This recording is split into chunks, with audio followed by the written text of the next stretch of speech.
Hello everyone, welcome back to my channel. This is Kim with K Montes Art Studio, and we have our second ever sketchbook tour. This sketchbook took me on a roller coaster ride. I didn't like a lot of things about it. You know, when you have your first of anything, it's usually your favorite. My first sketchbook that I completed was, in my opinion, my favorite and the best one I've done. It was also the only one I've done. So this particular sketchbook is also the same as the last one, Hanamula sketchbook, watercolor paper. And I started off with swatching. So here I have the Fine Tech pearlescent colors on the left side, and on the right side I have my Cryopass Junior Art oil pastels. So these Fine Tech watercolors were amazing to work with, and the Cryopass Junior Art oil pastels were a lot of fun. I wouldn't use them for anything professional, but to doodle. Moving into our official first spread, I, of course, love landscapes, and playing with the opal pink or very fluorescent pinks and putting those into my landscapes. These two are on the left gouache and on the right watercolor.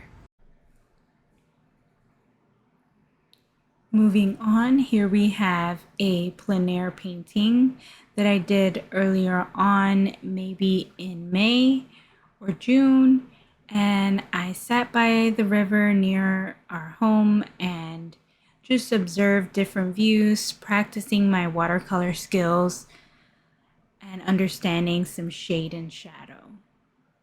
Moving on to this fun spread, I have an imaginary landscape that I was just practicing different sketching techniques.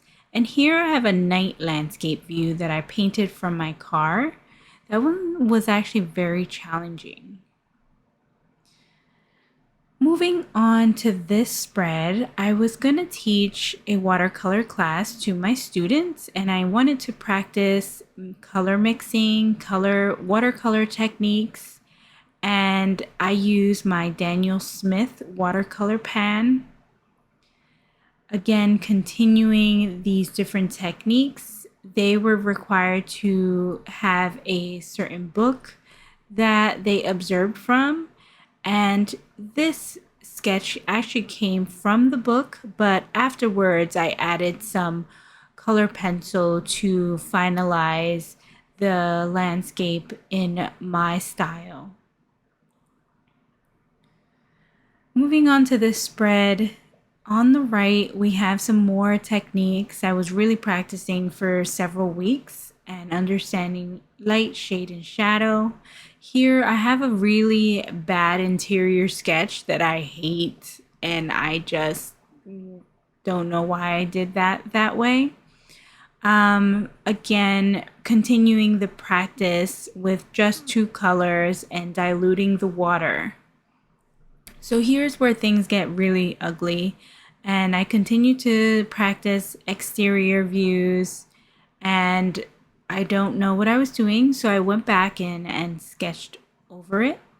Here I wanted to practice some figures. I really love figure painting, figure drawing, and I usually have the idea in my head and I want to just get it down on paper.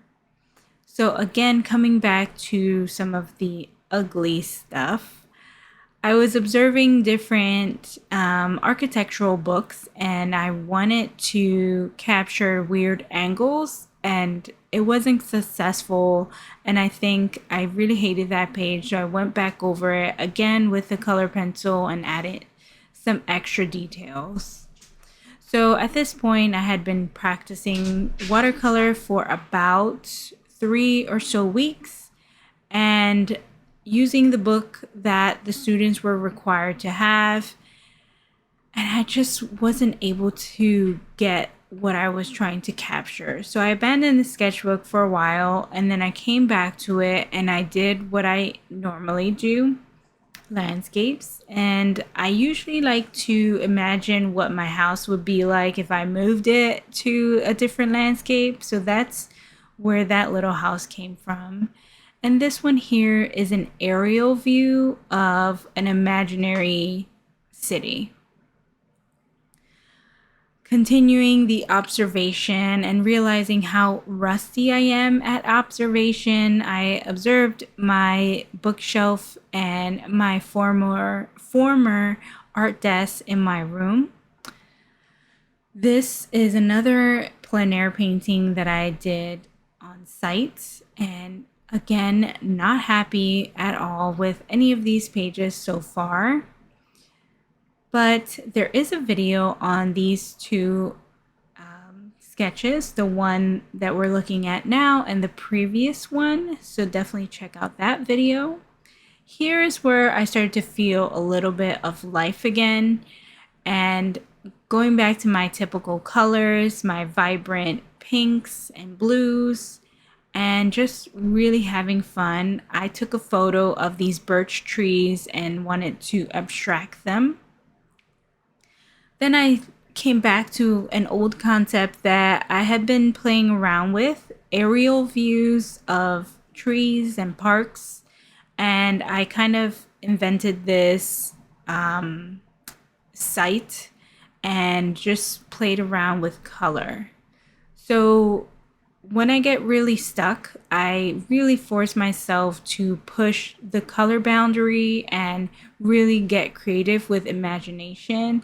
So this is where things, finally start to feel comfortable again. After that birch tree painting, I just started pushing through with color. And that particular landscape that you just saw with the yellows, reds, and greens, it was a boundary breaker. Here we have my little bundt cake that I painted with my friend PJ, the Portland Art Studio.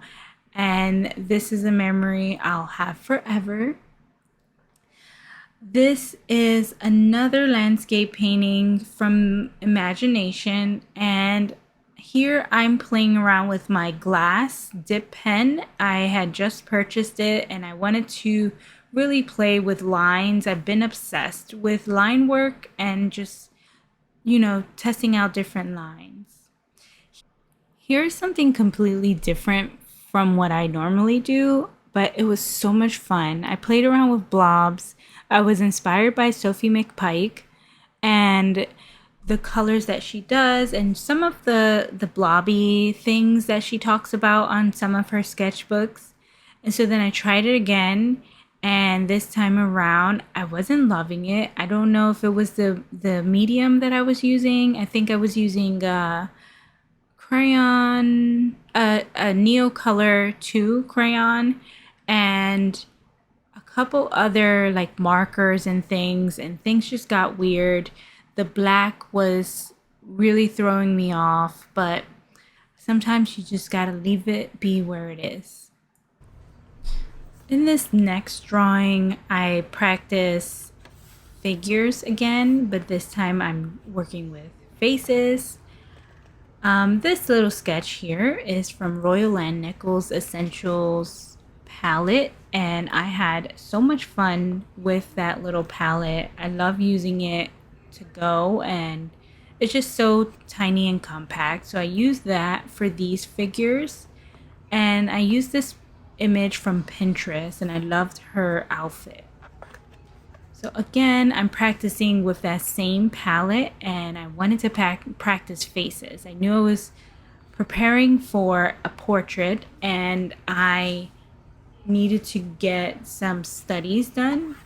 And I really loved playing with that glass dip pen that I purchased a while back. And here I practiced that. And here I am again practicing some faces, some blobs. And this spread is one of my favorites. I love this girl here and her positioning. I like almost messed up her face, but I saved it at the last minute. I loved this pose, and I got this inspiration off of Pinterest. So here I continue to play around with my glass pen, and the second page on the right was layering with a bunch of different metallic markers, ink pens, and just playing with contour and obscurity. This page, I continue to play with that glass dip pen, and I can't remember what watercolor I used for this, or if it was Neocolor 2s. That's what it's looking like. But again, this sketchbook was all about play and just exploring, experimenting, and really just discovering. Some of the things, like this page, was not my favorite again. Like, there's so many pages in this sketchbook that I really did not enjoy, but I did have fun experimenting, and sometimes you just have to let it be what it is. This next spread was fun. The left page, my wife and I did together. So she doodled, and then I doodled behind her and touched things up to let her know that it's okay to ruin a page, pretty much. And the ocean page was another experiments and imaginary landscape. This page I hated again. Hated it. Don't even want to talk about it. Here I use the magic pencils, and I have a video of that one. Had a lot of fun. I also have a video of this spread with my first little cartoon sort of illustration page. I suck at illustration, but I deeply and truly admire it. Here I am playing around with color pencil and watercolor. I think I used some of my granulating White Night palettes. This page is unfinished. I never came back to it. I was supposed to kind of do some color pencils again, but I was so over the sketchbook at this point that I just wanted to get it done. Between the front cover being a disaster and all the other pages in between. And then I finally ended the book with a pencil drawing of a landscape, and I didn't even bother to do anything on that final page. But sometimes you just have to let your sketchbook be, abandon the idea, and start over. So that's how I see this new journey coming up with my new sketchbooks. I have several going on at the same time, so we'll see which one I finish first. But yeah, take your sketchbook unserious for a little bit and have fun with it. Don't forget to like and subscribe, and thanks for watching this video, and I will see you in the next one.